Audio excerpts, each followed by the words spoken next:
Vamos falar agora sobre os apelos dos empresários aos ministros do STF. Olha o que diz a Bela Megali, que está falando... Lembra que a Bela Megali é Alexandre de Moraes e Gilmar Mendes, né? Apelos de empresários a ministros do STF às vésperas do tarifaço de Trump contra o Brasil. Então os empresários estão fazendo a parte deles. Já chegaram à conclusão de que não tem jeito, que não vai haver nenhuma abertura de canal de comunicação com os Estados Unidos sem o STF resolver a questão da perseguição aqui no Brasil, né? E eles tentaram, lógico, a conversa, né? Vamos ligar para o pessoal do Supremo e fazer alguma coisa, né? E é lógico que o que a Bela Megali diz aqui é que os ministros falaram que não, porque eles são isentos e que não vamos mudar em nada o que está acontecendo aqui, porque vai mudar... Nós somos um tribunal isento, nós aplicamos a nossa ditadura aqui de forma isenta, né? É lógico que eles diriam isso, ninguém espera outra coisa, mas o importante de se notar nesse ponto aqui é que está acontecendo essa pressão. E sim, os empresários têm como pressionar esse pessoal de verdade. À medida que a conversa mais direta não funcionou, eu nem sei se não funcionou não, tá? Porque, de novo, é o que eu falo para vocês, eu não espero que a solução desse caso seja o Alexandre de Moraes indo em TV pública falando, olha só, desculpa aí, fui moleque, seu Trump, vou voltar atrás. Não vai ser isso que vai acontecer. Eles vão costurar alguma forma de ter uma decisão lá com os outros membros do STF, coisa e tal. Enfim, tudo mantendo a nossa soberania. Como o Fux falou na decisão dele, não é somos soberanos e vamos decidir só a gente mesmo, mas decidimos que realmente esse processo do Bolsonaro está todo errado e vamos cancelar essa porcaria, né? Então, ou seja, é isso que eu espero. Então, o fato é que está havendo a pressão. O Trump acertou. Os empresários estão vendo que a coisa está ficando feia, que as tarifas vão entrar e que até o governo Lula já está percebendo também que não tem como fugir dessas tarifas, tá? Porque o Lula está muito tranquilo, batendo no peito, não, soberania, soberania. Porque neste período, até as tarifas entrarem, de fato, é só beleza para o Lula. O Lula está aproveitando para caramba. Mas ele já está fazendo as contas de que a coisa não vai ficar assim em 2026, né? Vamos falar sobre esse assunto aqui. Essa notícia foi sugerida por Vasco perde para Marina Silva em casa, Heitor Quinto e várias outras pessoas. Obrigado aí ao pessoal que sugeriu notícias lá no nosso site, no visãolibertaria.com. E obrigado a você que está assistindo o nosso vídeo. Se você gosta do nosso conteúdo, por favor, deixe o seu like, se inscreva aqui no canal, né? Então, olha o que nos diz aqui a Bela Megali sobre alguns ministros que teriam sido procurados por empresários, né? Lembrando que ela está falando aqui, os ministros são Alexandre de Moraes e Gilmar Mendes, né? Ministros do Supremo Tribunal Federal com mais trânsito no empresariado, Gilmar Mendes e Alexandre de Moraes, passaram a ser procurados às vésperas do tarifaço de Donald Trump que pretende aplicar sobre produtos brasileiros. Segundo os magistrados, representantes de segmentos que serão mais afetados pela taxa de 50% imposta pelos Estados Unidos às mercadorias nacionais têm buscado a corte para conversar e entender o cenário, né? Ou seja, pressionar, fazer lobby. E é isso mesmo que eles fazem, é normal, né?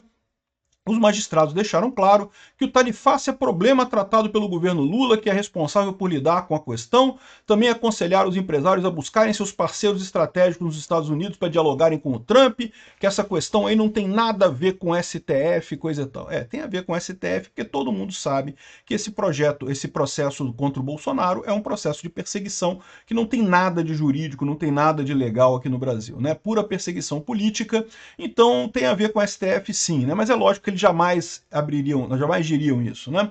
Ministros do STF têm destacado que as pressões do presidente americano não terão qualquer efeito sobre o julgamento de Jair Bolsonaro na tentativa de golpe de Estado. Esse recado também foi passado a empresários. Soberania! Soberania! E não sei o que lá, né? Mas a gente sabe como é que funciona isso. É lógico que para o público eles vão falar dessa forma, jamais vão admitir a pressão de maneira alguma. Os magistrados afirmam, porém, que as conversas foram razoáveis e que nenhum deles entrou em contato pedindo qualquer pressão de Trump para favorecer Bolsonaro.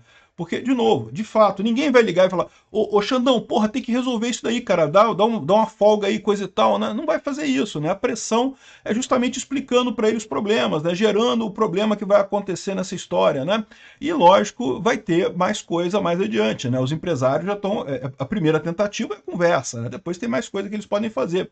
Aliados do capitão reformado condicionam o fim do tarifaço a uma anistia ampla e restrita envolvendo Bolsonaro e todos os seus acusados condenados pelo Supremo, né? Ou seja, todo esse processo, que é um processo absolutamente antijurídico, que nunca deveria ter existido desde o início dessa coisa, teria que ser acabado, teria que ser encerrado, é o que todo mundo espera, é o mínimo que se espera de um país que se diz democrático, né?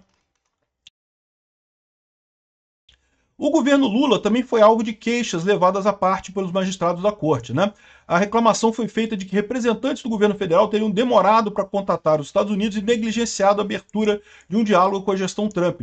Porque, de novo, o Lula sabe que não tem o que ele possa fazer, né? Primeiro, o Lula morre de medo do Trump. Morre de medo do Trump. Caga nas calças quando pensa em falar com os Trump, né? Então, o Lula não vai fazer isso. Mas, de qualquer forma, ele sabe que não pode fazer muita coisa. Porque, embora aqui no Brasil a imprensa trate a coisa como não que é um processo normal, porque essa pessoa fez um golpe, tem que pagar pelo golpe, como se fosse uma coisa normal no mundo, todo mundo sabe, inclusive o Lula, inclusive o pessoal lá nos Estados Unidos sabe que esse processo é uma palhaçada e que sem resolver este problema ele não pode fazer nada lá nos Estados Unidos. E o pessoal sabe aqui também que certamente o Lula está pressionando também o STF nesse sentido, porque sabe que não tem alternativa, né? Aqui, ó, na segunda-feira, o vice-presidente Geraldo Alckmin vem capitaneando as medidas relacionadas ao tarifaço. O Alckmin, não o Lula, né? Disse que desde março o governo busca diálogo com os Estados Unidos e não tem tido diálogo. Pois é, exatamente. Alckmin citou em entrevista coletiva a carta enviada em maio pelo chanceler brasileiro ao secretário de Estado que não teve resposta. Pois é, então esse é o problema. Enquanto não resolver a questão do STF, não vai ter um movimento nisso daí, né? E aí o que vai começar a acontecer é uma pressão muito grande. De novo, esse pessoal aqui vai pressionar de mandar bater, coisa não, vai falar, olha só, vou ter que tirar dinheiro do escritório de advocacia de vocês, né? Que são grandes escritórios que ganham muito dinheiro, né? Vamos ter que pressionar o pessoal lá, os pontos de pressão lá em Brasília. Sabe que Brasília funciona com um monte de figuras que tem por trás lá em Brasília, que são pessoas muito poderosas, que ajudam essas pessoas todas. O Alexandre de Moraes, para chegar onde chegou, teve que cobrar favor de um monte de gente lá. E aí, se esses empresários têm acesso a essas pessoas a quem o Alexandre de Moraes deve favor, essas pessoas podem pressionar o Alexandre de Moraes de maneira muito efetiva, no final das contas, né? Inclusive porque lembra, a base política do Alexandre de Moraes é São Paulo. Então a gente sabe quem é essa turma. É o Dória, é a galera ali, a turma ali do Dória, do PSDB lá de São Paulo, que bancou o Alexandre de Moraes, né? Então, ou seja, esse pessoal tem como você fazer pressão sobre eles, e os empresários têm poder de pressão sobre o PSDB, e dessa forma tem pressão sobre o Alexandre de Moraes. Eles estão deixando claro que não adianta ligar, porque se ligar a gente não vai fazer nada e coisa e tal, né? Essa história. Mas no final das contas eles sabem que não tem isso, né? Até o governo Lula já está percebendo aqui, ó, o governo Lula acende o alerta e teme impacto do tarifaço em 2026. Eu falei para vocês, é a tempestade perfeita que está vindo para o governo Lula aí. Nesse primeiro momento, antes das tarifas entrarem em vigor, era um movimento de bonança para o Lula. O Lula estava esperando o efeito Canadá, porque vai melhorar. Vou brigar com o Trump. Soberania! Soberania! Tá ficando chato isso, né? Eu vou parar de fazer isso. Mas, no final das contas, o Lula estava esperando esse negócio todo de conseguir ganhar ponto, né, do efeito Canadá lá com o Trump, e no final das contas veio muito pouco e não vai vir nada. E agora ele sabe que a partir do dia 1º de agosto, aí começa a vir a parte ruim, né? Vai vir a economia caindo, a bomba fiscal explodindo, dólar saindo do país. Então, ou seja, após surfarem na onda de soberania nacional, integrantes do governo Lula já se preocupam com o impacto dos tarifaços na eleição de 2026. É o que eu falo para vocês. Daqui a um ano, ninguém vai lembrar dessa porcaria de Trump, Bolsonaro, Eduardo Bolsonaro, não sei o que lá. Ninguém vai lembrar desse episódio todo da imposição das tarifas. Vai se lembrar da economia que vai estar uma merda. Isso o pessoal vai lembrar. E presidente que a economia está uma merda não ganha eleição, né? Então o pessoal já está preocupado com isso. O próprio Lula está vendo que não tem alternativa.